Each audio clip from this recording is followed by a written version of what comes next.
Good day. I'm Tom Costello in for Hallie Jackson. We have a breaking news, the special report. Donald Trump on trial with today's testimony just wrapping up in the last hour in Mr. Trump's New York hush money case, with jurors getting a look today at a much different Stormy Daniels than they saw on Tuesday during another round of grilling from Trump's lawyer. Daniels today was defiant and combative as the former president's legal team attempted to paint her in the worst light possible, essentially a money-hungry liar who just wanted to make a quick buck off then-candidate Trump. But Daniels pushed back on this relentless effort to discredit her, with Trump's lawyers saying, quote, "You were selling yourself as someone who hated President Trump." She responded, "I was not selling myself to anyone." And later, a prosecutor asking Daniels point blank, was speaking out about Mr. Trump a net positive or net negative? Daniels, without hesitation, said a negative. The most salacious part of this trial happened on Tuesday when Daniels described a brief sexual encounter with Trump. And you might be asking, why are we hearing about a porn star sexual tryst with a former president when this case is supposedly about falsifying business records?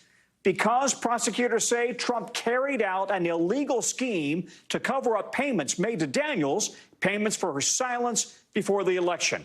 And that's why, for the next 20 minutes, we will explain why everything you just heard matters. Taking you inside all the rooms, cameras cannot be allowed in. Our team of reporters and legal experts, along with a political view here, ready to break it all down, everything you need to know. So we start out now with NBC's Vaughn Hilliard, who is outside the courthouse in Manhattan. Vaughn, the defense got another shot at Stormy Daniels today with the ultimate goal here of discrediting her any way they could, making her seem motivated by money above all else. How did they do that? Right, on Tuesday, Stormy Daniels outlined a series of allegations about not only the one sexual encounter, but her other conversations and meetings with Donald Trump. And that's where today, under cross-examination, facing questioning from Donald Trump's attorneys, this was an effort to undermine her credibility in the minds of the jurors and call into question her truthfulness in why she was making the allegations she was. If you just look at part of the line of questioning from Donald Trump's attorney, Susan Nicholas, saying in part, quote, "You were asking for money. You wanted money from President Trump, right? You have a lot of experience making phony stories about sex. You claim to be able to speak with people's dead relatives, right?" This was sort of that line of questioning there that led Stormy Daniels to defiantly push back in defense of her own story. Sorry, Vaughn, I was listening to also one of your colleagues, but we saw Stormy push back in any way we did not see on Tuesday. This was kind of a different Stormy, right? How did she try to take control of the situation? She owned her story. You know, this was a Stormy Daniels who did not, allow the attempts at extractions over some discrepancies in her stories to cloud what she said was her life story. These were allegations dating back to 2006 and 2007, and she largely stood by them as her own. If you look at part of that exchange between Susan Nicholas, the attorney for Donald Trump, while asking Stormy Daniels the questions, you can see in one, quote, "And now there's a story you are telling about President Trump," Stormy Daniels responding, "If that story was untrue, I would have written it to be a lot better." Another question from Susan Nicholas, the attorney, "You wanted to publicly say that you had sex with Donald Trump." Stormy Daniels responding, "No, nobody would ever want to publicly say that." In another exchange, Donald Trump's attorney, "You're celebrating the indictment by selling things from your store, right?" Stormy Daniels responding, "Not unlike Mr. Trump." Now, also after she left the stand today, after a day and a half of questioning, her attorney posted a photo with her, and as well as included part of a statement in which he wrote, quote, "She," meaning Stormy Daniels, "did a remarkable job of getting her testimony across. She is shaken by the ordeal in the social media and the attacks and venom that she goes through daily, and she certainly is always concerned about her safety." That's the attorney for Stormy Daniels, Tom. So with Stormy out of the way, it feels like the busiest, the juiciest parts of this trial are done. Still, there are some major players who might or might not end up taking the stand. Is that right?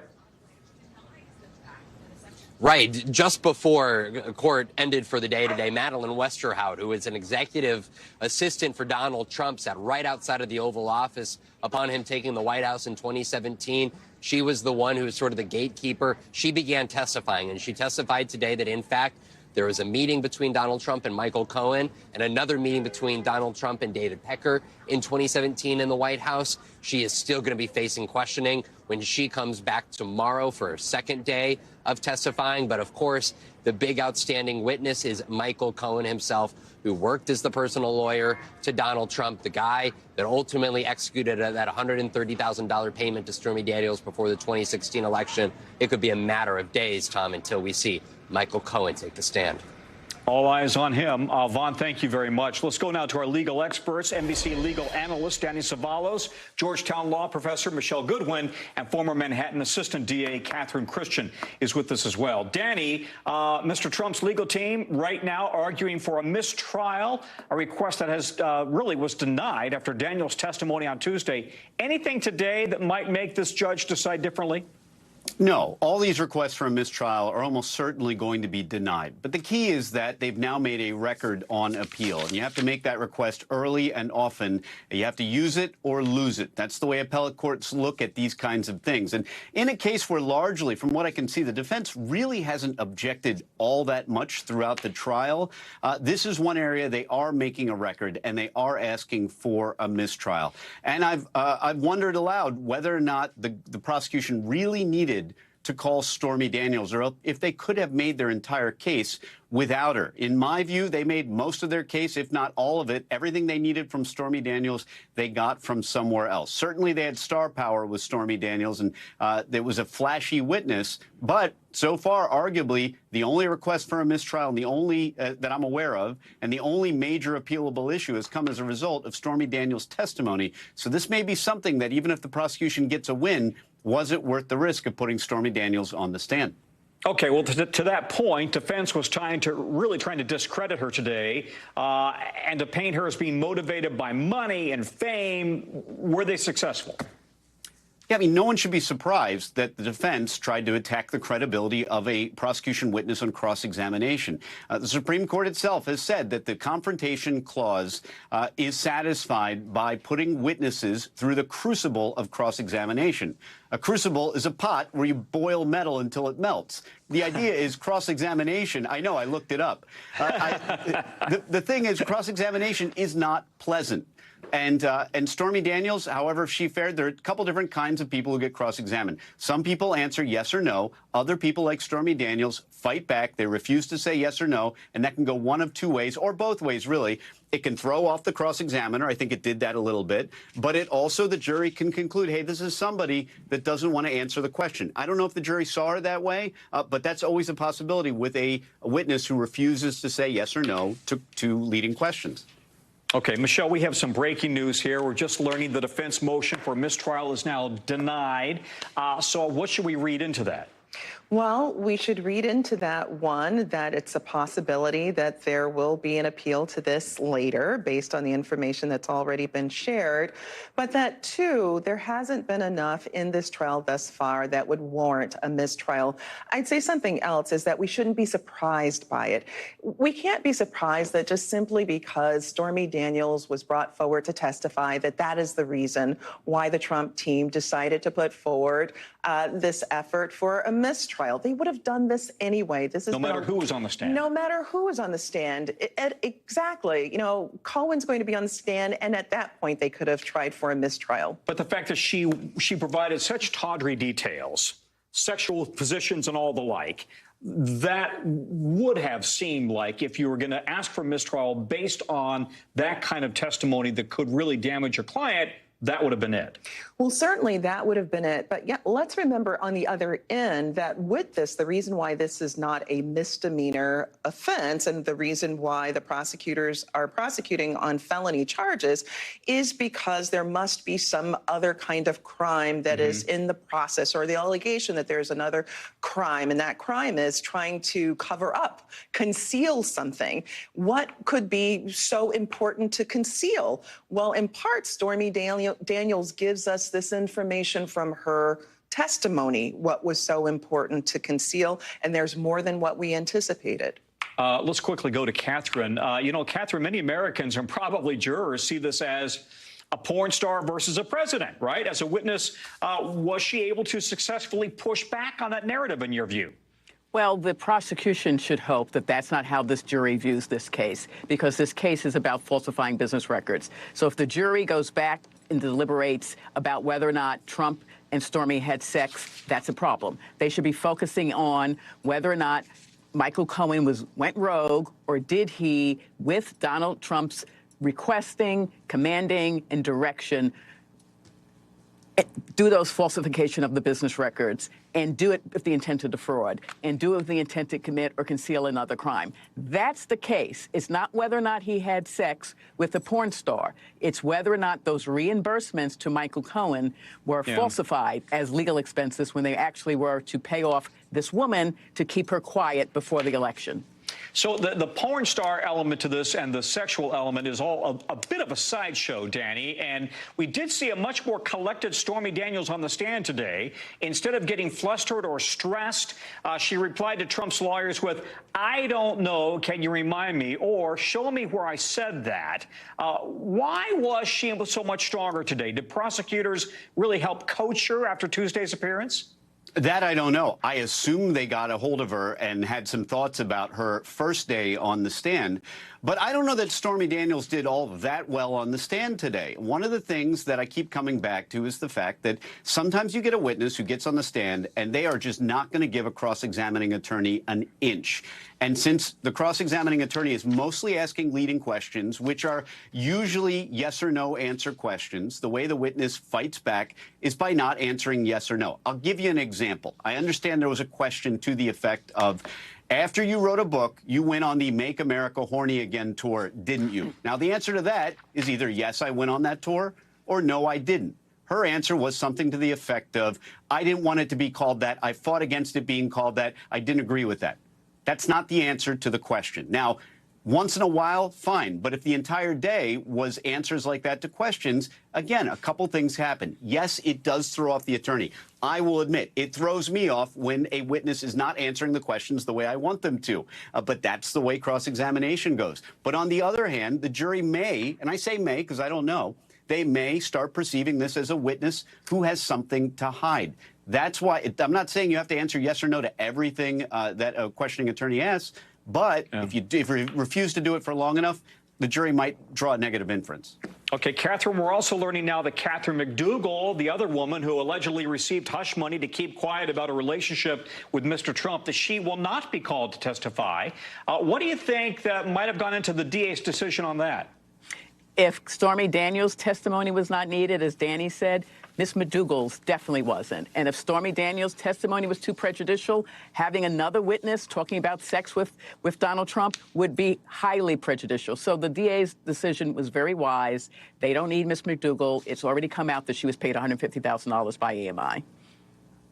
Michelle, we heard some discussion here about one of Mr. Trump's lawyers say something to the effect of, you changed your story many times because you never had an affair with President Trump. Prosecutors immediately objected and the judge sustained. How useful or common is it to ask a question you know will be objected to and then remove from the record, but the jury still hears it? Well, the point is for the jury to be able to hear this, and that's one of the criticisms that the defense counsel has, which is that there's information that's irrelevant that's being shared with regard to this trial. But I think that part of what's happening here is the effort to paint a broader, deeper picture about the former president and why it would be that he'd have the desire to hush up Stormy Daniels and to make sure that this would not become public in the lead up to the 2016 election, because it does sound salacious, because it does sound unpresidential, and because it could have tarnished potentially the election. And that is a reason why they may still be committed to having decided that Stormy Daniels would testify. There are three ways in which a jury can go. A jury can say that there was obfuscation here. The jury can be turned off. But the jury might also say this paints a deeper picture of the person that's being prosecuted. Interesting. Michelle, thank you. Great analysis. And also to Danny Savalos, I should say, and Catherine Christian. Thank you guys very much. Let's bring in now Brian Stelter, a special correspondent for Vanity Fair. Brian, we saw a very different Stormy Daniels today than the one we saw on Tuesday. She was combative, yet she was vulnerable. Did we see the real Stormy today, or just somebody who had good coaching, as we suggested over the previous 48 hours or so? Right. Coaching makes a lot of sense. But I also think if you put yourself into the shoes of this witness, this is something that in some ways she has been dreading, although on the other hand, she's had many years to prepare for this moment. Perhaps on the first day, her nerves were coming out. She seemed incredibly nervous because she was talking so quickly. And it would make a lot of sense that after having 2 nights to sleep on it, she would come back the second half and be a lot more confident, a lot more comfortable, whether or not she was prepared by the prosecutor, whether or not she was coached. I think it makes a lot of sense for someone to, having got those nerves out of the way, be able to be more prepared today. It is just remarkable, Tom, to think about how this is someone who, for almost a decade, Donald Trump was just a part of her ancient past, that these two people never spoke after 2007. So this relationship was over. And then once Trump ran for president, all these skeletons came, dragged back up. Yeah, such a good point. Yeah, there's also a lot of discussion around the process that led to the hush money payment, right, with both sides really kind of pouring over the pages, page after page of these texts between Daniels' former agent and an editor from the National Enquirer. Knowing what you now know about these deals in the media world, was Daniels really facing the kind of intense pressure to get her story out that she alluded to on the stand?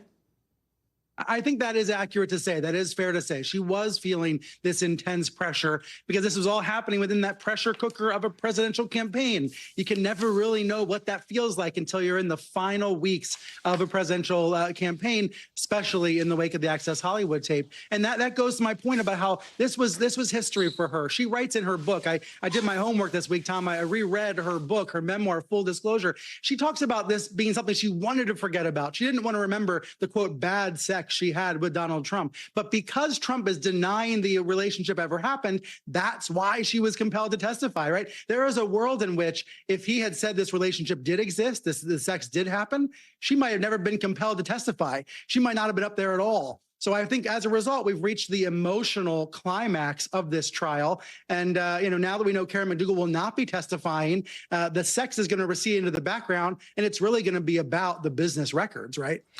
At its face value, though, this is a porn star's word versus a former president's. Although it doesn't seem that being a porn star today is as negative of an implication as it was 25 years ago or so. But do you think America and the jury are ready to believe the porn star over the president? I think you raise a really interesting point, because at the time of this alleged affair, he was only the star of The Apprentice and a flamboyant businessman in New York City, right? So it was, at the time in 2006, porn star versus reality TV star. Now, of course, the context has changed dramatically, but so has our culture when it comes to, for example, Me Too, when it comes to, as you said, pornography. A lot has changed since 2006. And one of the things that's changed is that so-called slut shaming is not as tolerated as it might have been 10 or 20 years ago. That's why for the defense, this was a very hard day to be cross-examining Stormy Daniels, asking her questions about her sex life. It's going to be interesting. Let's see, Tom, if the jury's ever willing to talk after this. If the jurors are willing to give interviews in a few weeks, I want to know what it was like for them to hear this cross-examination of Stormy Daniels. A whole nother discussion about whether this is another indication of porn going mainstream, but that's for another day. Listen, in many ways, it's been building towards this for Daniels for nearly a decade. What do you think she does now that her role in this is pretty much over? Yeah, that's a very good point. Will she try to profit off of this again in the future? She's had various gigs where she's tried to do that, a podcast, et cetera. I don't know. And I don't think anybody knows. I bet she doesn't know what her next steps will be with regards to Trump and this case. But we do know there was this concern about whether Trump would try to come out and respond to her, criticize her. Today, Trump's attorneys asked for a change to the gag order that would allow Trump to respond to Daniels. And the judge denied it, saying, quote, "We know how witnesses who have testified will be treated by your client." There's a concern about how that would be perceived in the future. So for now, this is still one-sided. Stormy Daniels able to talk about Trump. Trump's still not able to talk about her. Yeah. Brian, thank you very much. Let's bring in the politics element here because that's what Mark Murray does very well. He is the NBC News Deputy Political Director. Mark, Mark, let's talk politics, shall we? Let's talk. Does his base care about this? Has he been damaged by all this talk of sex with a porn star and hush money and all the details we know? Does this in any way undermine him with the base? And then secondarily, more importantly, what about independence? Has he lost ground with independence? So, Tom, you know, the base, no. The base is still with Donald Trump, and that's actually been constant. No matter what. No matter what. You're exactly right. What about those voters? You know, the base of the Republican Party and that Trump base might be about 35% of the electorate. To be able to win, you need another 15%. And I think those are, we're going to end up finding out, not necessarily this humiliating stage for him of the court trial. Is it humiliating? Because he's kind of always lived by this idea that no press is bad press. He always takes advantage of it. It would certainly be humiliating for me, Tom. Yeah, but you're not. But you know, but I'm the politics guy, and what I'm about to say is, like, to me, the biggest loss for him has been on the opportunity cost. Yeah. We saw yesterday President Biden in Wisconsin. President Biden's going on a West Coast fundraising swing over the next few days, and Donald Trump, outside of like an appearance here or there, is locked in that New York courtroom for 4, 5, 6 weeks, and you don't get that time back. And a candidate's time is sometimes the most valuable resource in a campaign. But he is getting FaceTime with that. Listen, I got to ask you here about another element to the Trump story, and that is that Mr. Trump's youngest son, Barron, will serve as a delegate to the RNC this July. This is kind of more of an honorary thing. He's only 18. But should we see this as Barron making his official entry into the political arena, and he's yet another Trump family member that is now part of the RNC apparatus? Yeah, I think the biggest answer to this question, Tom, is that for the Trump family, politics has been a family affair. And we've obviously seen with his son-in-law, Jared Kushner, Ivanka Trump in that first administration play key roles. Eric Trump, Don Jr. always by his side, and now Barron being a delegate to the Republican National Convention. There are thousands of delegates that we'll end up seeing at the convention in Milwaukee, and Barron being one. You know, there are a lot of people, they're party regulars, sometimes they're ceremonial picks, but to me, this is more of a sign that this is all in the family, and of course, how long that plays out is anyone's guess, but the family has been probably the strongest part around Donald Trump over these last few years. Let's make the point again. He is 18, and he's making this move. Thank you very much, Mark. Let's move on now to a lot of other big stories, headlines tonight. We're going to catch you up on all of them when we pick up on regular programming right after the break.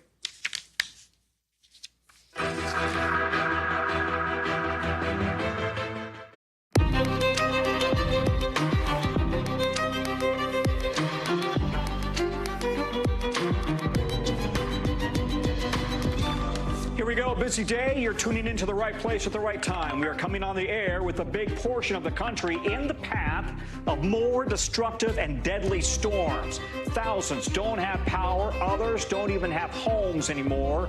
We're live in Dallas with the threats that area is facing tonight. And federal regulators are calling out airlines and credit card companies for essentially shortchanging customers when they sign up for travel cards, what that means for your rewards programs. Then veteran Marines, wives and mothers opening up about the devastating impact that one of the biggest water contamination cover-ups in the U.S. history has had on their families, why they say those lies cost them their children.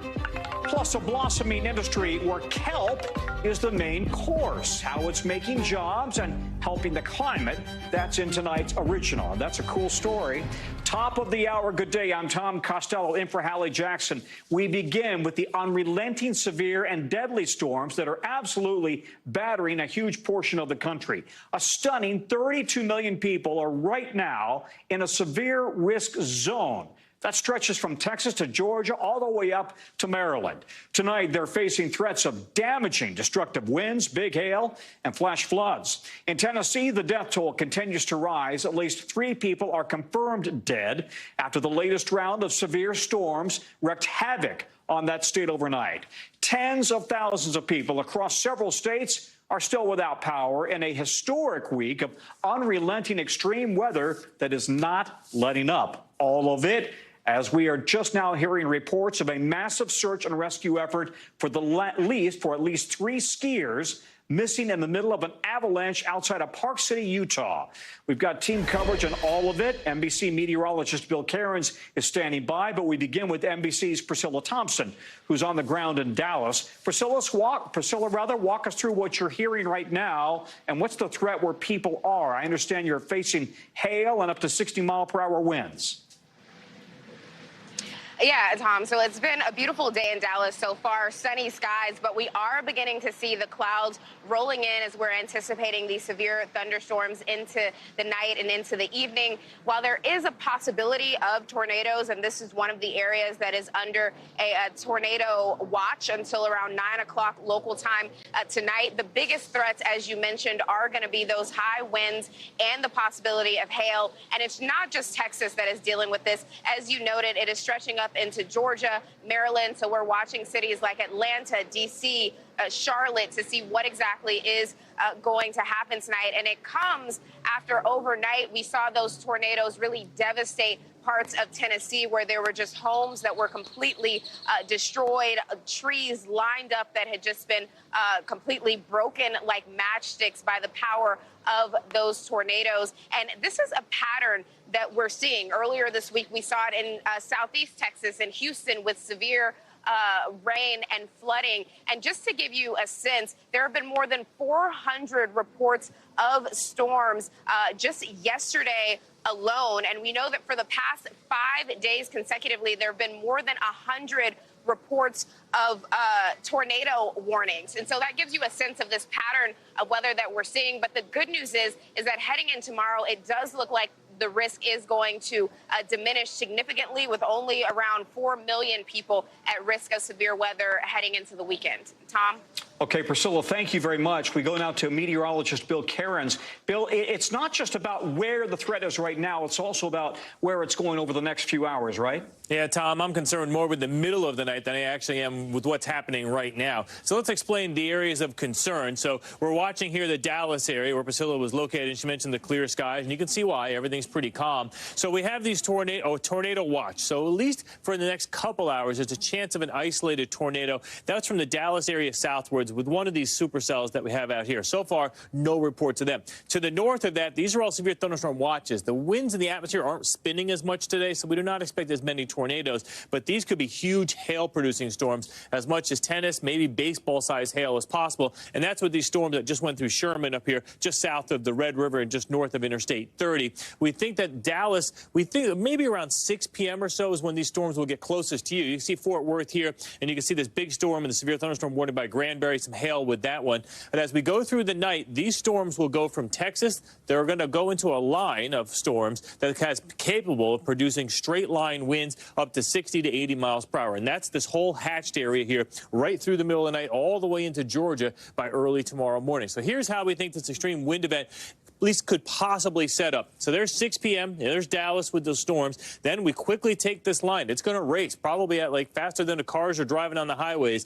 You know, Shreveport southwards to Lufkin, that's at 10 p.m. As we go into the middle of the night, we take this through Alabama and Mississippi, and this is into Georgia by 6 a.m. So, Tom, you get the picture here with this storm system. It's going to move quickly and a lot of wind damage. Not tornadoes tonight. I'm not as concerned with that.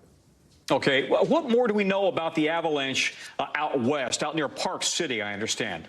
Yeah, so the same storm system that produced all these tornadoes in the mountains, it produced a lot of snow over the last couple of days. So here's Salt Lake City, and there's Provo to the south here. Here's Alta, a very famous ski resort. The area where the avalanche was reported is right where my hand is. And so this avalanche was in a little Cottonwood Canyon. We know there was 3 skiers trapped. Alta, which is located kind of close to it, they reported 11 inches of snow in the last 24 hours and 42 inches of snow, storm total, over the last couple of days. So we're talking 3 to 4 feet of snow. So a lot of the ski resorts have closed. A lot of backcountry areas are untouched, and that is obviously an allure to people. But what gets dangerous this time of year in the spring, the Avalanche Center, Tom, they no longer do forecasts in Utah when we get to May. They stop on May 1st, so there wasn't any big alerts to tell these people. And if they didn't have their avalanche skills or their beacons or their, the blow-up things on their backs, you can get caught, and it can be extremely dangerous because, 42 inches of snow, that's a lot of snow.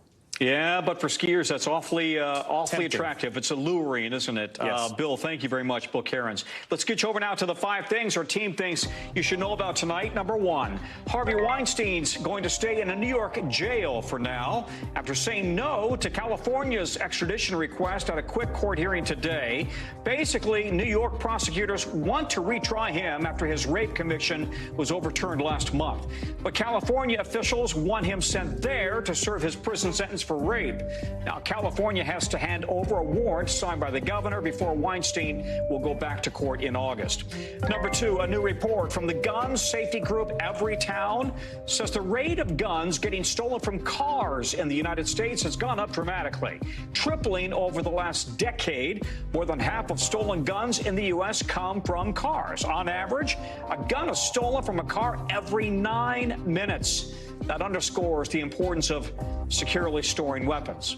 Number 3, a new study says colorectal cancer rates have gone up for decades in younger people. The study looked at people ages 10 to 44 because routine screening now is recommended starting at age 45. It found cases went up in all age groups, though they're still low overall in people younger than 40.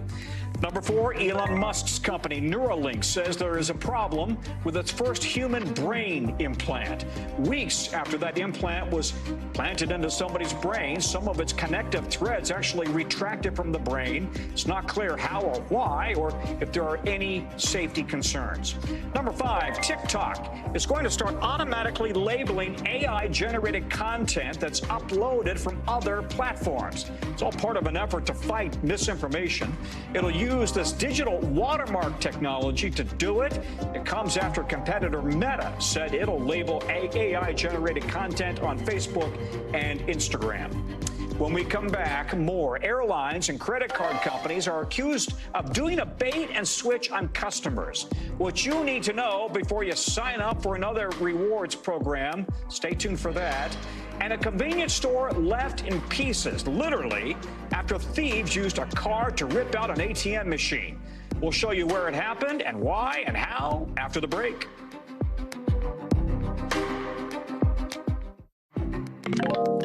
We're back. Today, federal regulators are looking into whether all those credit card points we love to use are really worth all the spending. More than 40% of Americans use reward travel credit cards for perks, including better seats on planes, access to fancy airport lounges, and the best of all, of course, free reward travel. That can help you book big trips at a lower price if you're lucky, but do they really live up to the hype? And should the government regulate them? NBC's Brian Chung is here to break it all down. Brian, tell us about this hearing today in which they're looking into exactly this question. Yeah, well, this is a joint hearing between the Consumer Financial Protection Bureau with purview over financial institutions and the Department of Transportation, obviously with purview over the airlines. So we're talking about airline credit cards. You know, you get those mailings everywhere. And even when you sit down on your flight, you get the announcement for 40, 60, 100,000 bonus points just for signing up for one of these cards. But the problem is that they come with high interest rates. They come with hefty annual fees, in some cases up to $650 a year. So some questions about whether or not people are actually coming out on top if they choose to sign up for one of these rewards. And that was the focus of this morning's hearing, where there were some industry executives, there were some consumer advocates like Morgan Harper over at the American Economic Liberties Project, who mentioned that the airlines, the quality might have gone down for these loyalty programs as well. Take a listen.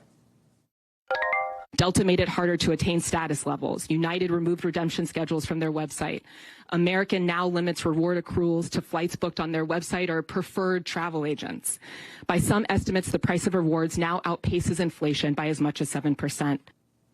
And for what it's worth, when asked to respond for comment from NBC, Airlines for America, which is a coalition of what the largest airliners in this nation, said, well, look, rewards values have actually gone up between 2019 and 2022, and the CFPB's own data seems to confirm that. So some questions about exactly how the math lines up here, but it's clear that some consumers are not happy with it while others are, Tom. You know, I got a lot of points on one airline. I won't tell you which one, and I can never use the points, right, when I want to go on vacation. It just seems like it's impossible. We mentioned that nearly half of the country uses these rewards cards.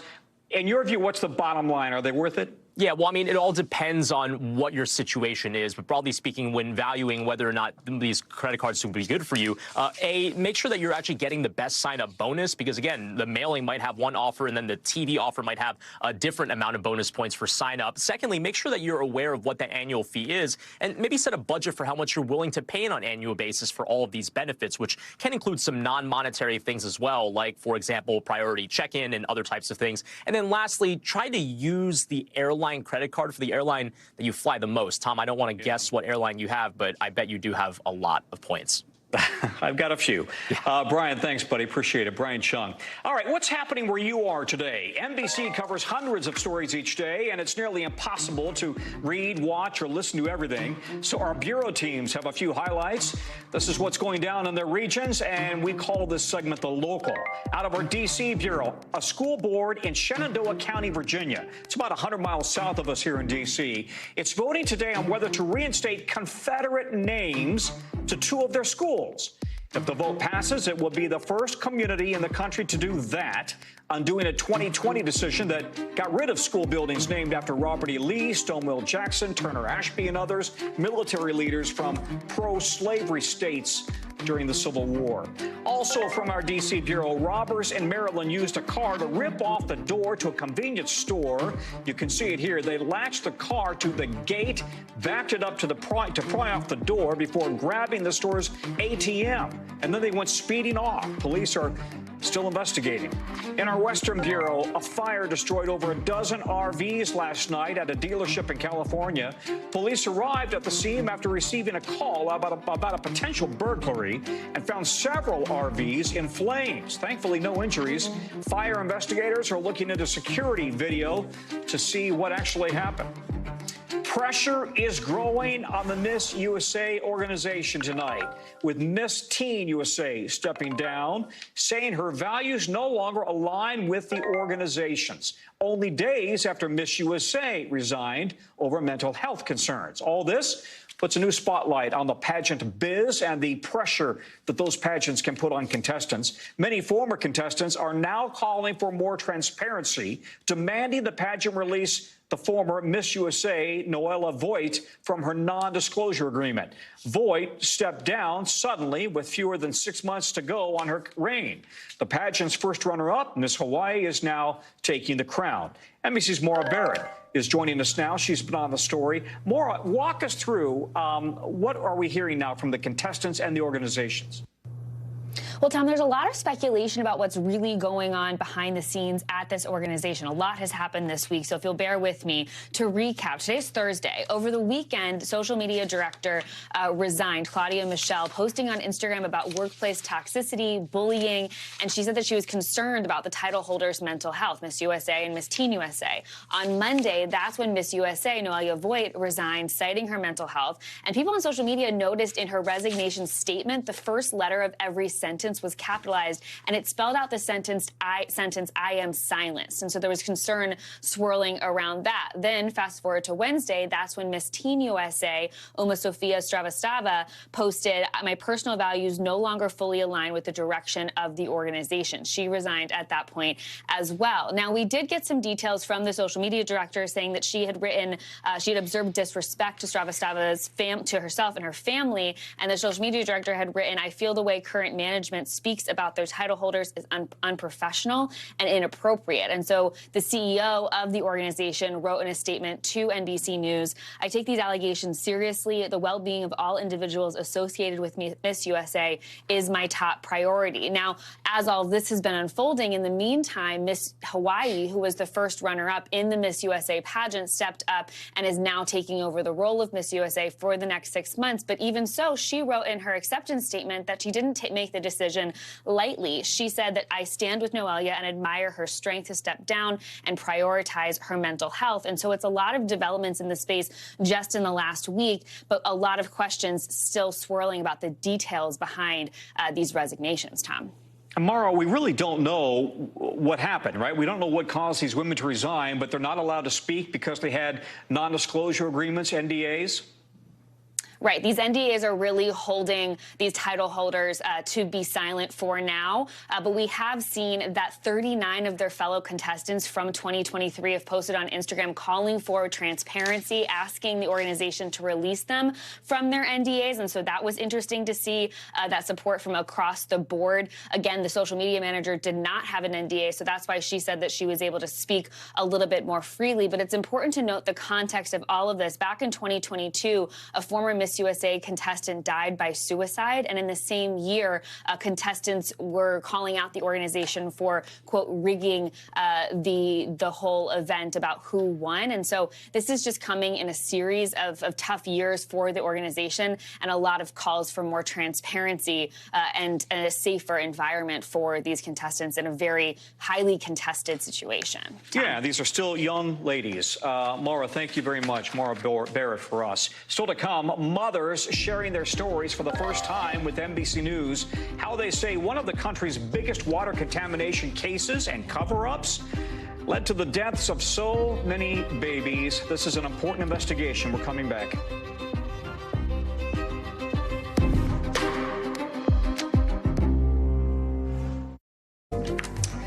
We're back. For the first time, 5 mothers are opening up about the devastating losses they suffered while living on a North Carolina military base. It's in a new NBC News Now documentary. The women, veteran Marines, wives and daughters, all lost their babies after being exposed to toxic water at Camp Lejeune. They say they've been lied to for decades. This was all part of one of the biggest water contamination cases in U.S. history. Up to 1 million people on the base from the 1950s through the 80s were using a water supply that was contaminated with chemicals. And federal health investigators have linked those chemicals to cancer and birth defects. For years, women on the base quietly suffered multiple miscarriages, stillbirths, and devastating complications. Many say their losses were often dismissed. Here's what one mother told our own Cynthia McFadden about her own baby. What was wrong? They tell me that her brainstem didn't develop, and a lot of other things. She had a huge cleft lip and cleft palate, which left the opening in the front of her mouth. But she couldn't cry out loud. You can see her open her mouth, and you can see tears roll down her eye, but she couldn't make any noise. NBC's Cynthia McFadden joins us now. Cynthia, you've been covering this for a while, and these women went through just devastating and traumatic events. Is there any sense right now for how many other victims might be out there? It's hard to know how many other women there are, Tom, but I can tell you, you just heard from Ann Johnson, and you know, her baby died after 7 weeks. We talked to a woman who had 9 miscarriages and a stillbirth. I mean, so much pain. And, you know, this all really started 18 months ago for us. I got a phone call from Erin Brockovich, who I'd done a story about many years ago that became that movie we all know about. And she said that she had been down on base, and as they were having meetings with people who might have a claim against the government, that these women weren't being listened to, and she thought there might be a good story there. So we went down. It's hard to know. We talked to 25 women. We brought 5 of them back and focused on their stories. But Brockovich herself believes that there are thousands more women out there, 17,000 births on the base during the period in question, and many more who were living on the base and then had their babies elsewhere. But the federal investigators, scientists say you didn't have to be exposed to the bad water for long. A couple of days or a week could be enough. So there could be thousands. Now, you also talked to a general who was stationed at the Pentagon back in 2010, and I guess he testified before Congress about the water contamination, and you really pressed him about what the Pentagon knew at the time and what it did or didn't do about it. Yeah, you know, it's interesting, Tom, because, of course, it was first discovered that there was contamination in the water in 1980. So there's a lot of, you know, not coming forward. Finally, the Pentagon issues a booklet. The Marine Corps issues a booklet in 2010, and there are so many things in it that people say are not true. It provokes a congressional hearing. And so the general who testified in 2010 is a general named Eugene Gray Payne. And General Payne agreed to sit down and talk to us. One of the things he said at the hearing was that as soon as they had figured out which wells were contaminated, they shut them down. And I press him on that. I will tell you that I did not know that that was not the case in 2010. And I can tell you that the commandant did not know that that was not the case in 2010 because we had been briefed over and over that those were the facts, or we never would have published that. Hold it. Absolutely. What you're saying really is even worse. They're lying's a big word, but let me use it. They were lying to the general at the Pentagon and the commandant about what the facts on the ground were. No one has ever been punished for anything that happened around the Camp Lejeune water situation. No one. Well, it took some courage for General Payne to sit down with us. I mean, nobody else wanted to talk, so we appreciate him sitting down. And I can tell you this, Tom, after the interview, he said he had been posted at Camp Lejeune 4 different times, and he is now considering bringing a claim for the death of his first wife who had cancer. Sort of full circle. No kidding. Well, kudos to him for speaking up and coming out to talk to you. Cynthia, one of the best in business. Thank you very much. You can watch her full documentary tonight right here on NBC News Now, 9 p.m. Eastern Time. It is important viewing. Thank you, Cynthia. Coming up, a new generation of fishermen living, breathing, and even eating kelp. Why it could be good for the planet and people's pocketbooks after the break.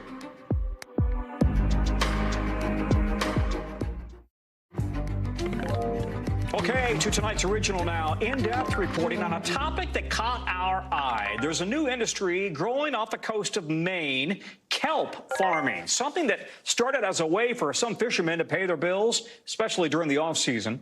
George Solis shipped out for the harvest to see why a new generation of sea farmers is making this side hustle the main course. Just below the surface here in the Gulf of Maine, underwater gardens growing a crop that's not only nutritious, but could help fight climate change. The way it shines in the light is just absolutely beautiful. It's golden. Ken Sparta. It's pretty magical.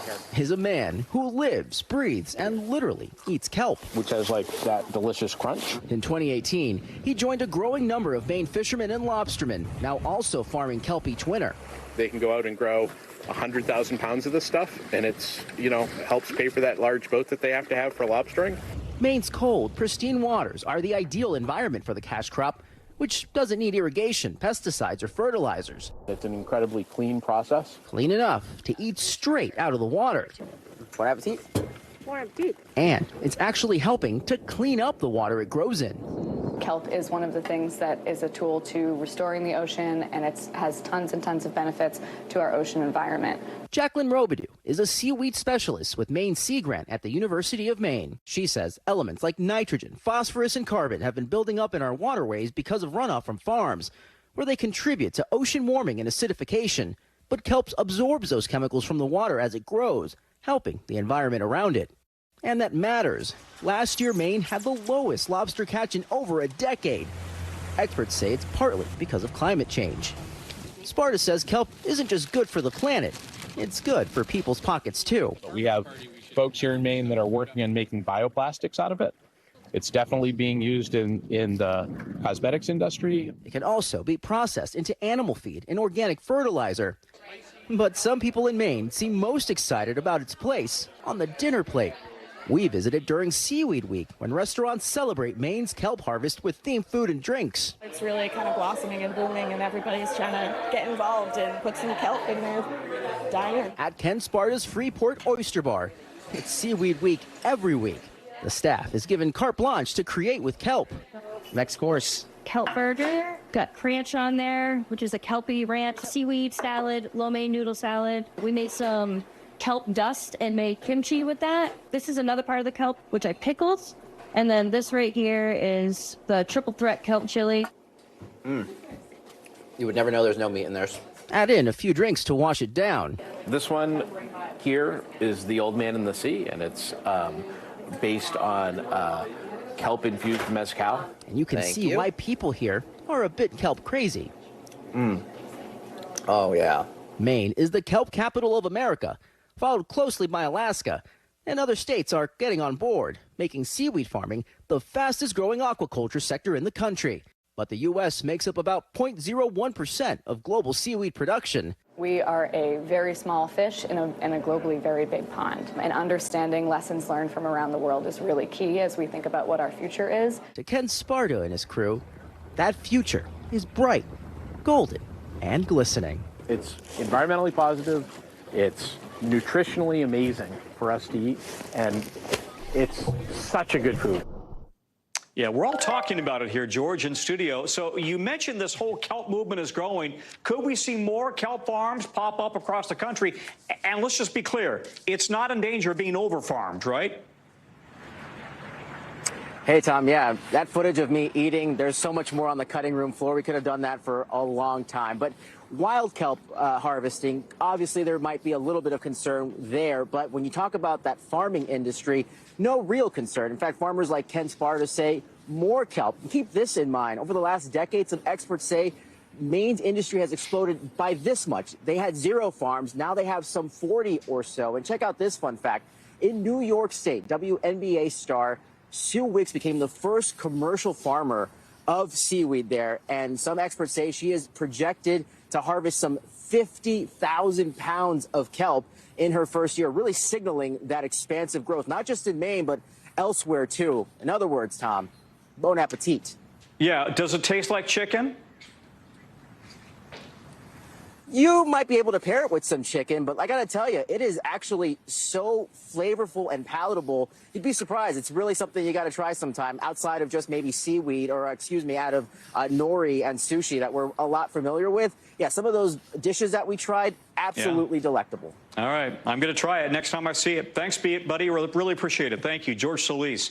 That's a wrap for this hour. You can catch Hallie, by the way, on Sunday on NBC Nightly News and back here Monday on NBC News Now. Meanwhile, coverage resumes right now.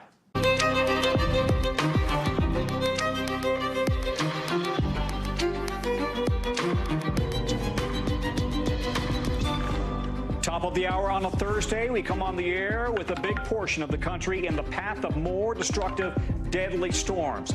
Thousands don't have power. Others don't even have homes anymore. We're live in Tennessee as the death toll continues to rise. And a new side to Stormy Daniels, how she pushed back after another day of grilling from the defense as the judge in the trial denies another motion for a mistrial for Mr. Trump's team. Then new questions tonight from the family of the U.S. airman killed by a Florida deputy. Why they say new body cam footage released by the sheriff's office is, in their words, troubling. Plus, Neuralink's first brain chip implanted into a human has an issue. What happened and what it could mean for the product's safety. And streaming services are sounding a lot like cable TV right now. The new details we're learning about Disney and Warner Brothers' plans to bundle some of their services all together. Good day, I'm Tom Costello in for Hallie Jackson on this very busy day, and we begin with the unrelenting, severe, and deadly storms that are absolutely battering a big portion of the country. A stunning 32 million people are right now in a severe risk zone. It stretches from Texas to Georgia up to Maryland. Tonight, they're facing threats of damaging, destructive winds, big hail, and flash floods. And the death toll continues to rise. At least 3 people confirmed dead right now after the latest rounds of severe storms wreaked havoc in Tennessee, North Carolina, as well overnight. Tens of thousands of people across several states are still without power in a historic week of unrelenting extreme weather, and it is not letting up. All of it, as we're just hearing reports of a massive search and rescue for at least 3 skiers missing in the middle of an avalanche outside of Park City, Utah. We've got team coverage. Meteorologist Bill Karen standing by. We begin, though, with NBC's Priya Sridhar. And Priya, walk us through right now what people are dealing with after a pretty dangerous 24 hours already. Yeah, that's right, Tom. We're about an hour south of Nashville in Columbia, Tennessee, and this place was a direct hit for a massive tornado that the National Weather Service actually just categorized as an EF3 with 140-mile-per-hour winds. This just ripped through this community here, damaging several homes like the one behind me here. I actually got a chance to speak with the property owner of this home. Her name is Tammy Johnson. She grew up in the house and happened to be here with her dog when the tornado ripped through. Thankfully, she was able to get out alive. But as you mentioned, there have been 2 fatalities here in Tennessee in the last 24 hours and 1 in North Carolina as a result of these storms. Also tonight, a 10-year-old boy actually fell into a storm drain as he was trying to clean up storm debris around his house. And so the community here in Tennessee was holding a vigil for him, praying that he was going to survive. And actually, just a mile from where I am, the Emergency Management Services said that they had to rescue 12 people from wreckage around here. So as the light is coming up today, there's a lot of crews around on the streets working to restore power and really assess exactly how much damage and destruction happened here, Tom. You know, it's been such an unrelenting week of weather. What are you hearing from people there? Are they just exhausted from all of this? Yeah, that's right. There's been almost 80 tornado warnings in just the last 3 days across 17 states, 214 tornado warnings across the country in just the last week. And that has forecasters saying that what we call the tornado alley is actually widening its footprint and moving into more populated areas like here in Tennessee, Mississippi, and the Ohio River Valley. So, you know, earlier this week, we saw a lot of damage and destruction up in Michigan, Portage, Michigan, to be specific, where neighborhoods there were just completely wiped out. The governor of Michigan actually declared a state of emergency in 4 different counties. And then we saw those storms move towards Huntsville, Alabama, where actually a local TV station had to hunker down because of those storms. Then they moved here to Tennessee, and sadly, they're not giving up just yet. Much of the South is still bracing for even more potential severe weather that could hit tonight as the storm system continues to move to the southeast towards Atlanta and Birmingham and also Florida, Tom. All right, Priya, thank you very much. Let's go to Bill Cairns. Bill, we talked an hour ago, and you were really concerned about what's in store tonight. Yeah, Tom, I'm going to test your memory. 2012, Washington, D.C., the derecho that hit. Do you remember that? Yeah, I remember it, yep. Yeah, so something of that, you know, not hopefully to that magnitude, but a similar type of event is possible tonight through the South. So that's, let's remind the audience, a derecho is almost like a tornado in the effect it has, and it ripped out some massive trees near my house, actually. Right, so that's what we're expecting tonight. A lot of tree damage, 60, 80-mile-per-hour winds through a long stretch. Now, derecho means a damaging wind event, you know, over like 500 miles, and that's what we can expect tonight. So the first threat now is tornadoes, large hail. Overnight, it's going to be that damaging wind event. So here's what we're watching as far as the biggest concern. This storm right here, just got a confirmed report of a tornado with it here. This is east of the Dallas area, south of the Red River. We do have a tornado watch, but so far no tornadoes in this area. Stephenville, you're in the all clear after going through one of those storms. But let me show you the radar with all the warnings. So the yellow and the polygons, these are severe thunderstorm warnings, but this red one here, this is that tornado warning we just mentioned. So everyone in the town of Bogota, the sirens are going off. Everyone is in their shelters. Confirmed tornado very near you. So what you're going to get is it's going to be rain, hail, possibility of the tornado, and it's going to fly through in about the next 15 to 20 minutes, and then we'll continue that. Talco, you're also having the sirens going off and getting to your shelters currently. Further out, you'll notice that we do have more storms behind this, too. So far, those are just big hail producers. So about 30 million people at risk tonight. This is what we just focused on, but you notice how it extends all the way across the Gulf Coast, all the way to the coast of Georgia, near Savannah and also Charleston. That's because of what's going to happen tonight with that wind threat. This hatched area here shows where the possibility exists of 75-mile-per-hour plus winds. That's almost like, you know, not even just a weak tornado. It's almost like an EF1 tornado, which is enough to knock down trees and damage your property. So here's how we're going to track it. It looks like this line of storms is going to congeal, and then by about 1 a.m., it starts racing through Mississippi. It's going to wake you up in Jackson and everywhere south of Jackson. As we go to 8 a.m., it races through Alabama. It will go through Dothan and Montgomery. It'll be from Macon, especially Albany, Georgia, and this will likely go all the way through to areas like Jacksonville, northwards up to Savannah early in the morning. It's kind of a weird thing. You know, usually we show you these maps and you assume it's going to be in the afternoon and evening. Tomorrow, Tom, it's going to be early in the day throughout Florida and southern portions of Georgia. That's unusual. Hey, real quickly, Bill, just to reiterate, where are the sirens going off right now to get into your basement? That was Bogota. Bogota, Texas is the small town with a possible tornado very close by. Okay, listen, we're also getting breaking news. We're just now learning that 2 people died in that avalanche in Utah. 1 survived. What more do we know about where exactly this happened and what the snow conditions were at the time? Yeah, so we're taking you, here's Salt Lake City, here's Provo down to the south here, and this is Alta, famous ski resort. Now, the area of concern was Little Cottonwood Canyon. That's where the report came in of the avalanche and 3 missing skiers. Notice it's not in Alta. It looks like it was what we'd call out of bounds outside of the ski resort. Now, they had 11 inches of snow reported in Alta, so we can assume it was similar to where the avalanche occurred. That was in the last 24 hours, but from the last couple days, all the storms that are producing the tornadoes have produced some pretty heavy snow in the Rockies, 42 inches, 3.5 feet of snow in the last couple days. And so that's why a lot of people may have been heading out, Tom, and trying to get, some spring skiing in. The Avalanche Center in Utah no longer forecasts once it gets to May 1st, so they don't have that warning and heads up. We don't know the ability of these skiers or if they had the avalanche controls on them or not. But obviously a very sad scene for their families, and hopefully that one person that survived recovers well.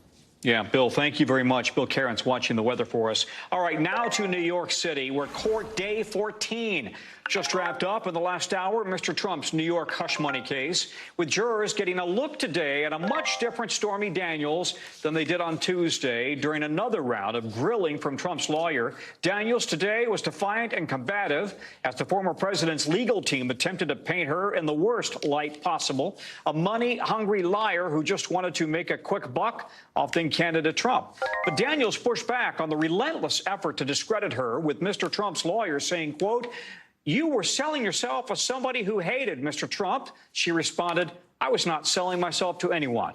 And later, a prosecutor asking Daniels point blank, was speaking out about Mr. Trump a net positive or negative? Daniels, without a hesitation, called it a negative.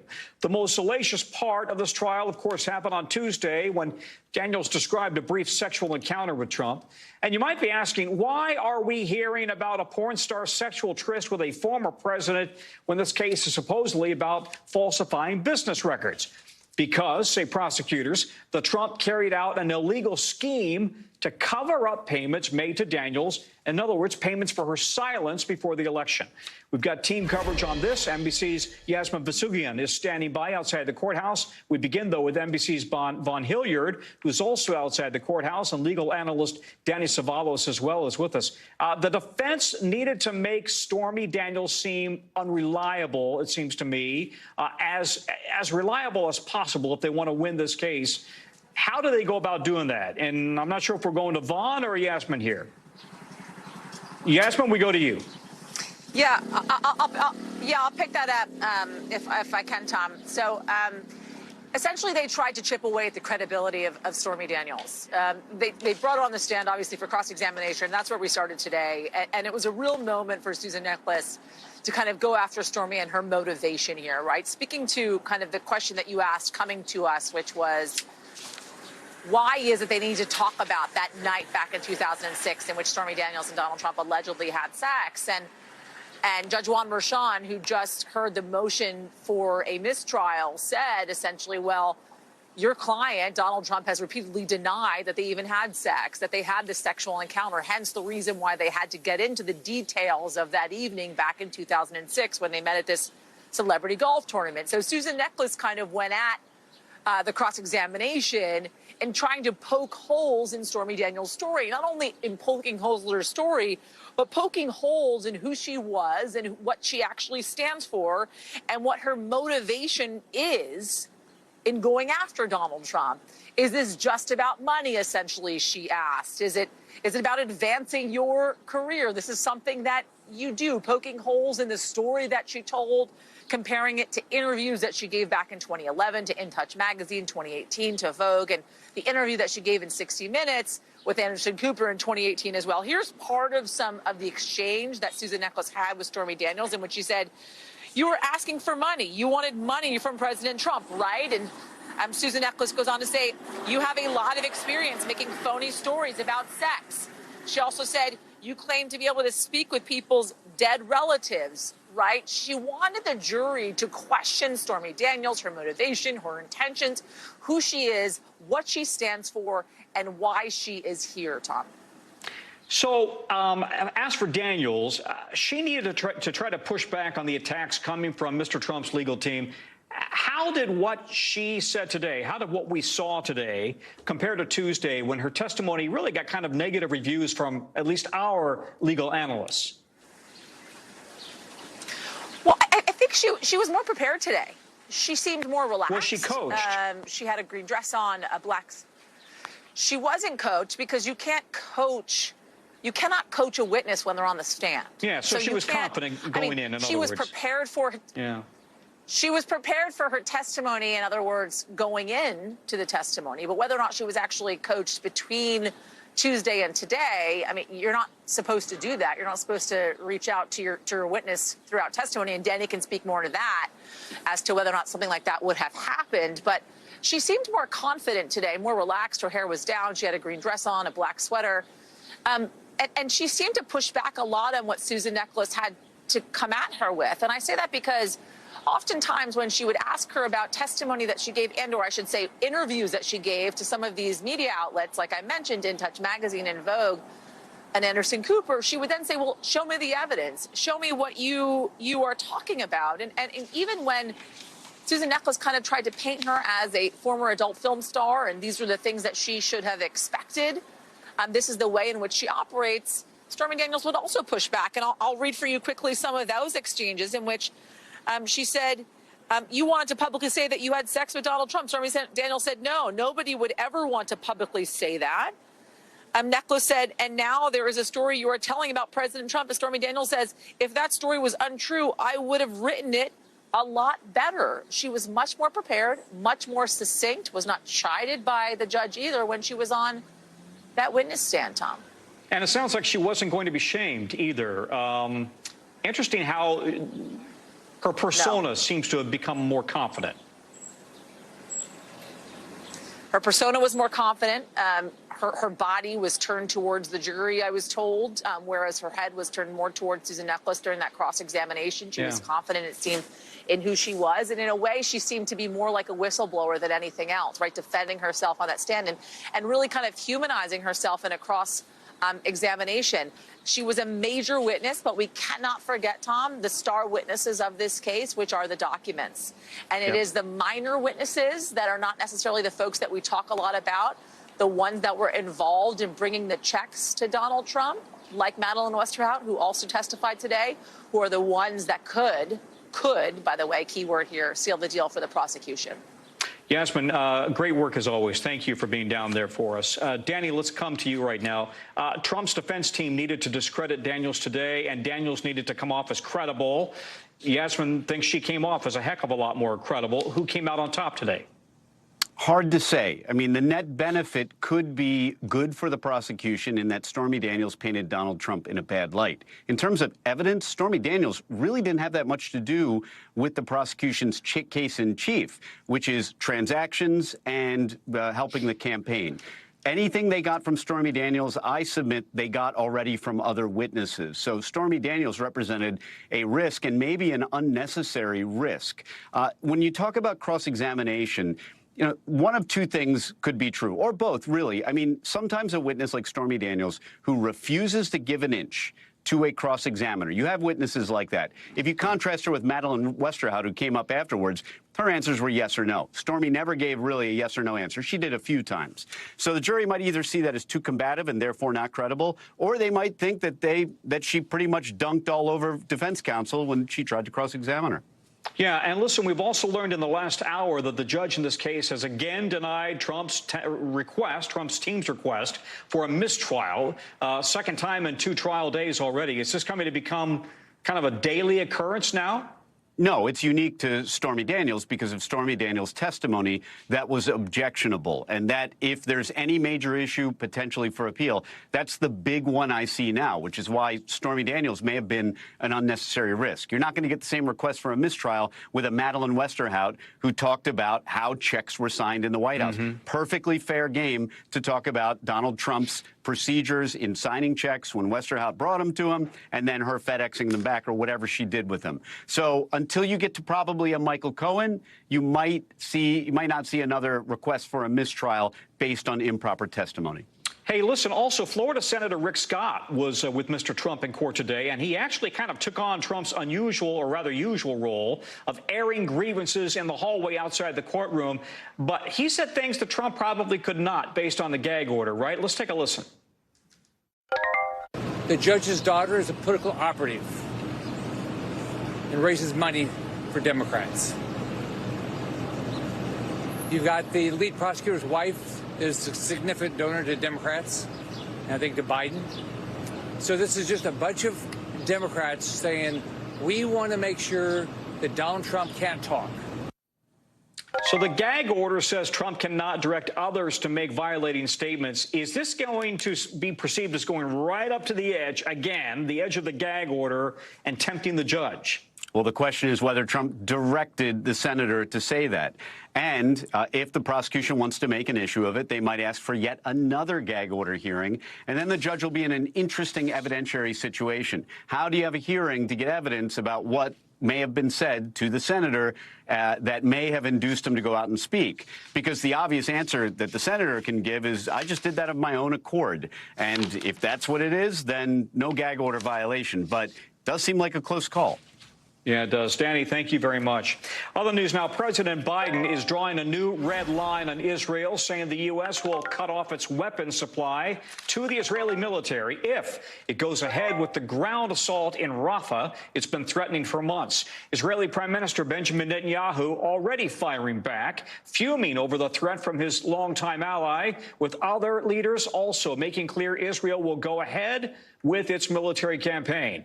This, as inside Gaza, we're seeing chaotic new video of the aftermath of the new airstrikes in Rafah, killing at least 5 people, including, we're told, 3 children. And this situation on the ground as top negotiators in Egypt appear stalled in making any real progress on a ceasefire. NBC's Hallie has more from Cairo.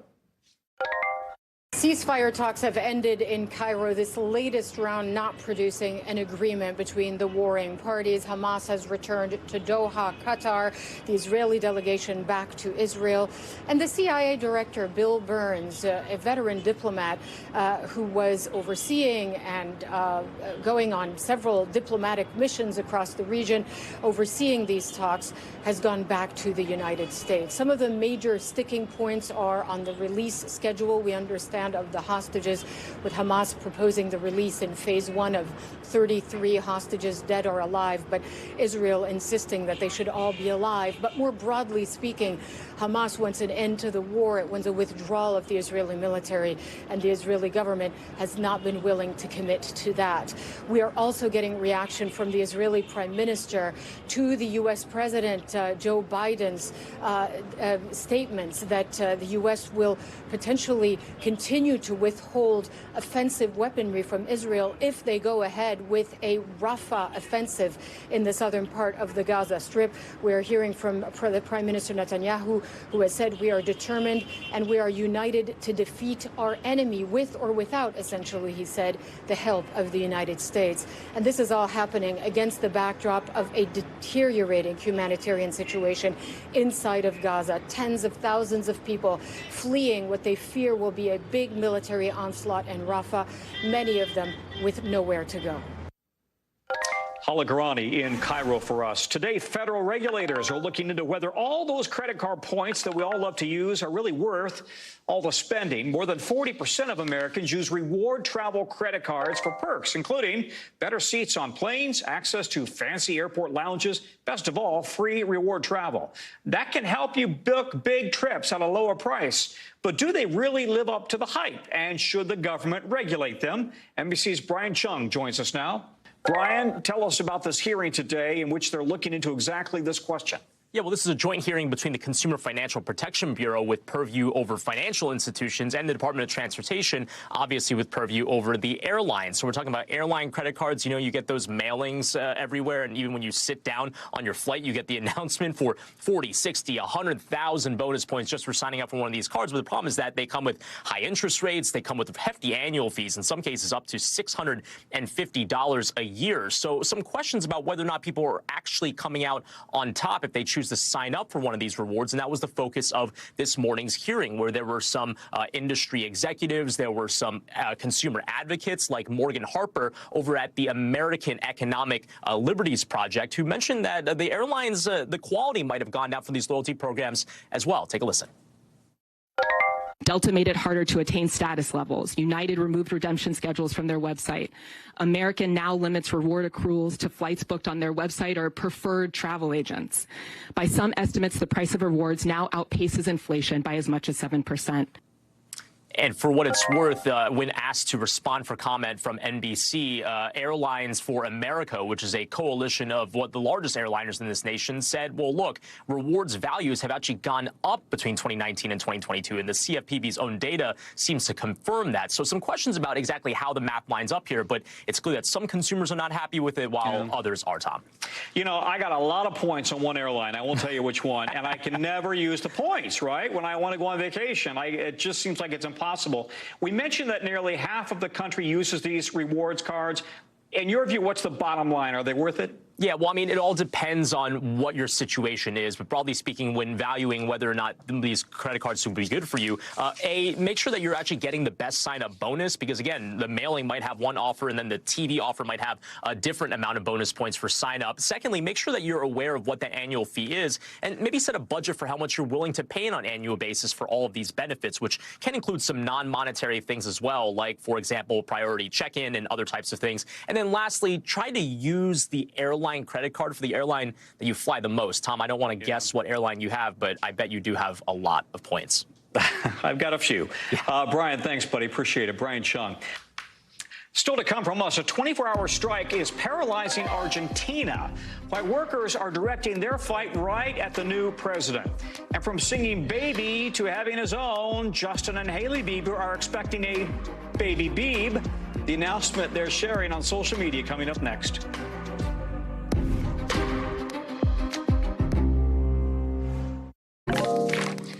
The family of a U.S. airman shot and killed by a Florida deputy is saying in just the last couple of hours they've got more questions than answers after the local sheriff's office released body camera footage of the deadly encounter. The sheriff is denying claims the family made that one of his deputies burst into the wrong apartment before shooting the Air Force airman. He says the deputy announced himself multiple times to Senior Airman Roger Fortson, you see there, and says the body cam video proves that. We're about to show you some of that footage, but we want to warn you, it's hard to watch, and we're only going to show it once. It shows the moment the deputy approaches Fortson's apartment. Take a look. Sheriff's office, open the door!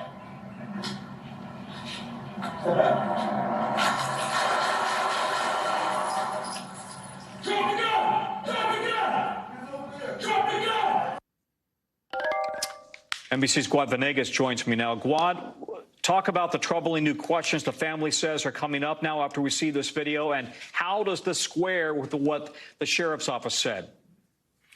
Tom, so it's been a day of contradicting information. Earlier today, the family and their attorney, Ben Crump, shared details that they said they were able to get from the girlfriend who was on the phone the day of the incident. She was on the phone with Roger and on a FaceTime call, and she says she was able to hear what was happening. And according to what she told the family's attorney, the officers had burst through the door. Now, she also said that at one point when he heard the officer knock on the door, Roger went to the door and looked through the peephole, and it seemed like the peephole was being blocked. But what we learned today from the body cam footage is that the officer knocked on the door. We were also able to hear the officer scream that he was from the sheriff's department, and we don't see him blocking the peephole. So after this body cam video was shared, the family's attorney then spoke and said that although the girlfriend apparently did not remember all the details correctly, correctly. They do stand by what they have been saying, that the officer went to the wrong apartment. Let's hear part of that press conference offered by the family today. It's a lot of doubt in my mind. It's a lot of doubt. He did nothing. He was in his apartment, minding his business, where he had every right to be. Now, what we know from the body cam video that was shared today by the sheriff's department is that the officer arrives. We hear him speaking to someone. It can be somebody that works at the apartment, and they do tell him to go to the apartment that we can see in the video. So there's a lot of questions to be answered and more details to be learned as to why he knocked on that door and if that was, in fact, the apartment that he was supposed to be going to. So I understand the sheriff there has said the Florida Department of Law Enforcement will handle the criminal investigation. What happens next? Right. So that investigation is going to look into more details, right? There's the 911 call that reported that disturbance. There's going to be a lot of information there. And we also have more video, right? So we saw part of the video. Only part of that was shared with the media. There's more video as to what happened after the officer used his gun and shot Roger. We have a video that has been shared by the family of the FaceTime call. That video, the video that was shared, begins after Roger was shot. And Ben Crump, the attorney, the family's attorney, says that that's only a partial part of the video that they have.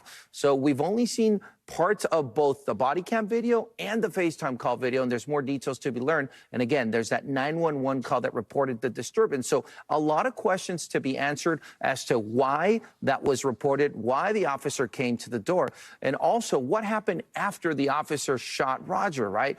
Did he give him first aid? We can hear some of that happening in the FaceTime call, but we can't see anything. So there's a lot of questions to still be answered as this investigation continues. Guad Venegas in Miami. Guad, thank you very much. All right, now to the 5 things our team thinks you should know about tonight. Number 1, Harvey Weinstein is going to stay in a New York jail for now after saying no to California's extradition request at a quick court hearing today. Basically, New York prosecutors want to retry him after his rape conviction was overturned last month. But California officials want him to serve time there, his prison sentence for rape.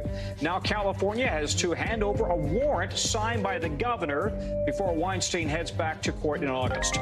Number 2, thousands of people protesting today against Israel's participation in the Eurovision Song Contest, that big international contest. They met up in Malmo, Sweden. That's the host city this year. You could see them waving Palestinian flags as police stood nearby. Also in Malmo, about 100 people protesting in support of Israel. Israel's singer performed in the second semifinal today and qualified for the final. Number 3, today, Russian troops were marching through Red Square in Moscow for its annual Victory Day parade to mark the defeat of Nazi Germany in World War II. But today it was not just about the past. Putin praised Russia's war in Ukraine and accused the West of fueling conflicts. And as part of that parade, missile launch systems, nuclear missile launch systems, and other equipment drove through the streets. Number 4, today President Biden celebrated the reigning WNBA champions at the White House. The Las Vegas Aces won it all back in the fall, becoming the first WNBA team in more than 2 decades to win back-to-back championships. The president said it's a banner year for women's basketball. Number 5, 14 years ago, Justin Bieber gave us Baby. Now he and his wife, Hallie, are bringing the real thing. That's right, the Biebers are pregnant. They announced it on Instagram post today. A baby Beeb is on the way. All right, Elon Musk's startup Neuralink tonight is saying part of its brain computer chip malfunctioned in this week after it was first implanted into a patient's brain. 29-year-old Nolan Arba became the first person to let Elon Musk's company put a computer chip in his brain back in January. Neuralink, in a blog post, says some of the threads from the device retracted from his brain in the weeks after the procedure. The company did not immediately respond to requests for comment. The technology being developed to help patients with paralysis control things like computer cursors, using only their minds. Dr. Natalie Azar is joining us now. Doctor, can you explain the role of these threads in this device and what happened when they apparently retracted in the brain? Yeah, so basically what happens, Tom, is that a chip is implanted into the brain, and the chip has over 1,000 electrodes that are attached to about 64 of what are called threads. And these threads are essentially programmed to gather what your brain is thinking, basically what kind of movement you intend to do. And that then is sent to a computer. That information is gathered, and then it's decoded, and those thoughts are turned into action. So what ostensibly happened is that some of these threads kind of lost their positioning or retracted out of the brain area where they were supposed to be, causing a significant reduction in the speed of this sort of like transformation from these neural intent and these neural thoughts to actual, actionable movement. But they said they corrected it. They said that they sort of tweaked the algorithm and they have it up and running, and this guy is able to do even more than he was able to do before this happened. You know, the technology is so new here. Is it really any surprise that there's been a complication? Fortunately, he wasn't harmed, right? Right. And so, I think people need to understand that the FDA has approved this device for clinical trials. There is no regulatory approval for more widespread commercial use or anything like that. I think it's also important to note that there have been some allegations about some quality control issues with the animal studies that were done prior to this individual being the first human, that had this implanted. And look, complications absolutely can happen, Tom. There can be injection site infections. There can be, rejection even. So these clinical trials need to happen in humans to see that they are safe and effective before broader use and before full FDA approval. Yeah, Dr. Azar, thank you very much. After the break, streaming is making a big push for bundles. Does that sound familiar? Kind of like cable TV? Then the food item, people in Japan are finding, I don't want to make you sick, but they're finding rat remains in it. We'll tell you more about that. It's coming up in the Global. Stay with us.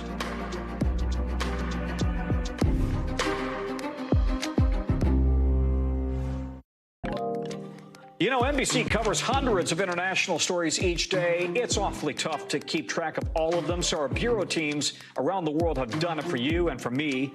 Here we go. Out of Brazil, take a look at this video of soldiers rescuing a man clinging to a fence waist deep in flood water. The man says he tried to reach higher ground when water started rising. That forced him to hold on until help came. Heavy flooding in southern Brazil has killed at least 100 people so far, affected more than 1 million people. In Argentina, hundreds of flights canceled and key transit lines halted today after a mass general strike basically shut down the country. The strike is a challenge to the libertarian president's planned reforms, closed banks, state agencies, non-emergency health services, and trash collection. Argentina's largest union says they're striking to fight for democracy, labor rights, and a living wage. And from Japan, a popular brand of sliced white bread is being recalled after parts of what appear to be a small animal were found in a batch. A company representative tells NBC today that the contamination came from a, quote, small black rat. Only small, don't worry. It's apologized for the scare, and it says there's been no reports of anybody getting sick. Good to know. We're getting new details about this new streaming plan from Disney and Warner Brothers Discovery, a pretty rare moment of unity between two competing entertainment giants. The companies will bundle Disney Plus, Hulu, and Max all together. A new streaming plan, unlike many others we've seen before, that actually works kind of like, what does it sound like? Cable, right? The aim is trying to stop people from churning in and out of streamers, to lock them in. And right now, we don't know a whole lot about the plan, when it'll officially launch, or importantly, how much it might cost. And again, raising the question, where could the streaming wars be going next? CNBC's Julia Borstein has more. A new streaming bundle is coming from Disney and Warner Brothers Discovery. Disney Plus, Hulu, and Max will be offered together. So here's what we know now. This bundle is set to launch sometime this summer. The package of different streaming services will be available for purchase on any of the 3 streaming platforms' websites, offered as either an ad-supported or an ad-free plan. We have no details on pricing yet, but presumably it will be cheaper than paying for Max combined with the current Hulu and Disney Plus options. Warner Brothers Discovery CEO David Zaslav saying on his company's earnings call this morning that the pricing would be both attractive and reasonable. Zaslav saying they expect this bundle to help increase customer retention and lower churn.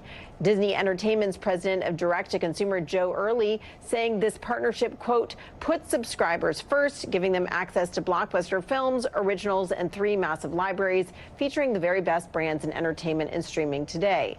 Now, this bundle is not a surprise. David Zaslav has said he thinks bundling is a great solution to some of the challenges when it comes to all of these a la carte streaming services. Back over to you.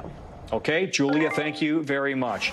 Pressure is growing on the Miss USA organization tonight, with Miss Teen USA stepping down, saying her values no longer align with the organization's. Only days after Miss USA resigned over mental health concerns. All this putting a new spotlight on the pageant biz and the pressure that they can put on contestants. Many former contestants are now calling for more transparency, demanding the pageant release the former Miss USA, Noelia Voigt, from her non-disclosure agreement. Voigt stepped down suddenly with fewer than 6 months to go in her reign. The pageant's first runner-up, Miss Hawaii, is now taking the crown. NBC's Maura Barrett joins us now. Maura, walk us through what are we hearing now from the contestants and the organizations? Well, Tom, there's a lot of speculation about what's really going on behind the scenes at this organization. A lot has happened this week, so if you'll bear with me to recap. Today's Thursday. Over the weekend, social media director resigned, Claudia Michelle, posting on Instagram about workplace toxicity, bullying, and she said that she was concerned about the title holders' mental health, Miss USA and Miss Teen USA. On Monday, that's when Miss USA, Noelia Voigt, resigned, citing her mental health. And people on social media noticed in her resignation statement, the first letter of every sentence was capitalized, and it spelled out the sentence, I am silenced. And so there was concern swirling around that. Then fast forward to Wednesday, that's when Miss Teen USA, Uma Sofia Stravastava, posted, my personal values no longer fully align with the direction of the organization. She resigned at that point as well. Now, we did get some details from the social media director saying that she had written, she had observed disrespect to Stravastava's to herself and her family, and the social media director had written, I feel the way current management speaks about their title holders is unprofessional and inappropriate. And so the CEO of the organization wrote in a statement to NBC News, I take these allegations seriously. The well-being of all individuals associated with Miss USA is my top priority. Now, as all this has been unfolding, in the meantime, Miss Hawaii, who was the first runner-up in the Miss USA pageant, stepped up and is now taking over the role of Miss USA for the next 6 months. But even so, she wrote in her acceptance statement that she didn't make the decision lightly. She said that I stand with Noelia and admire her strength to step down and prioritize her mental health. And so it's a lot of developments in the space just in the last week, but a lot of questions still swirling about the details behind these resignations, Tom. Maura, we really don't know what happened, right? We don't know what caused these women to resign, but they're not allowed to speak because they had non-disclosure agreements, NDAs? Right. These NDAs are really holding these title holders to be silent for now. But we have seen that 39 of their fellow contestants from 2023 have posted on Instagram calling for transparency, asking the organization to release them from their NDAs. And so that was interesting to see that support from across the board. Again, the social media manager did not have an NDA, so that's why she said that she was able to speak a little bit more freely. But it's important to note the context of all of this. Back in 2022, a former Miss USA contestant died by suicide, and in the same year, contestants were calling out the organization for, quote, rigging the whole event about who won. And so this is just coming in a series of tough years for the organization, and a lot of calls for more transparency and a safer environment for these contestants in a very highly contested situation. Yeah, these are still young ladies. Maura, thank you very much. Maura Barrett for us. Still to come, mothers sharing their stories for the first time with NBC News. How they say one of the country's biggest water contamination cases and cover-ups led to the deaths of so many babies. This is an important investigation. We're coming back.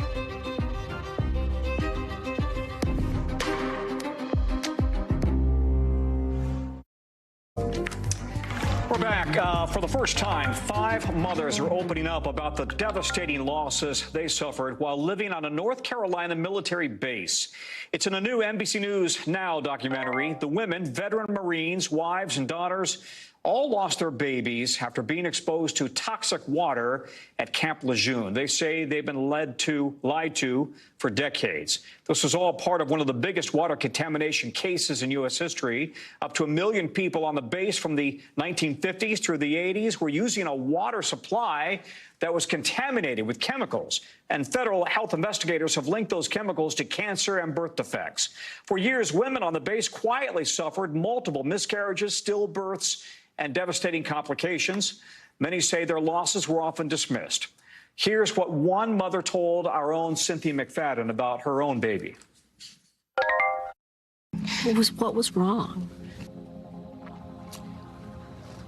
They tell me that her brainstem didn't develop and a lot of other things. She had a huge cleft lip and cleft palate, which left the opening in the front of her mouth. But she couldn't cry out loud. You can see her open her mouth, and you can see tears roll down her eye, but she couldn't make any noise. NBC's Cynthia McFadden joins us now. Cynthia, you've been covering this for a while, and these women went through just devastating and traumatic events. Is there any sense right now for how many other victims might be out there? It's hard to know how many other women there are, Tom, but I can tell you, you just heard from Ann Johnson, and you know, her baby died after 7 weeks. We talked to a woman who had 9 miscarriages and a stillbirth. I mean, so much pain. And, you know, this all really started 18 months ago for us. I got a phone call from Erin Brockovich, who I'd done a story about many years ago that became that movie we all know about. And she said that she had been down on base, and as they were having meetings with people who might have a claim against the government, that these women weren't being listened to, and she thought there might be a good story there. So we went down. It's hard to know. We talked to 25 women. We brought 5 of them back and focused on their stories. But Brockovich herself believes that there are thousands more women out there, 17,000 births on the base during the period in question, and many more who were living on the base and then had their babies elsewhere. But the federal investigators, scientists say you didn't have to be exposed to the bad water for long. A couple of days or a week could be enough. So oh my gosh, thousands. Now, you also talked to a general who was stationed at the Pentagon back in 2010, and I guess he testified before Congress about the water contamination, and you really pressed him about what the Pentagon knew at the time and what it did or didn't do about it. Yeah, you know, it's interesting, Tom, because, of course, it was first discovered that there was contamination in the water in 1980. So there's a lot of, you know, not coming forward. Finally, the Pentagon issues a booklet. The Marine Corps issues a booklet in 2010, and there are so many things in it that people say are not true. It provokes a congressional hearing. And so the general who testified in 2010 is a general named Eugene Gray Payne. And General Payne agreed to sit down and talk to us. One of the things he said at the hearing was that as soon as they had figured out which wells were contaminated, they shut them down. And I press him on that. I will tell you that I did not know that that was not the case in 2010. And I can tell you that the commandant did not know that that was not the case in 2010, because we had been briefed over and over that those were the facts, or we never would have published that. Hold it. Absolutely. What you're saying really is even worse. Lying's a big word, but let me use it. They were lying to the general at the Pentagon and the commandant about what the facts on the ground were. No one has ever been punished for anything that happened around the Camp Lejeune water situation. No one. Well, it took some courage for General Payne to sit down with us. I mean, nobody else wanted to talk, so we appreciate him sitting down. And I can tell you this, Tom, after the interview, he said he had been posted at Camp Lejeune 4 different times, and he is now considering bringing a claim for the death of his first wife who had cancer. Sort of full circle. No kidding. Well, kudos to him for speaking up and coming out to talk to you. Cynthia, one of the best in business. Thank you very much. You can watch her full documentary tonight right here on NBC News Now, 9 p.m. Eastern Time. It is important viewing. Thank you, Cynthia. Coming up, a new generation of fishermen living, breathing, and even eating kelp. Why it could be good for the planet and people's pocketbooks after the break.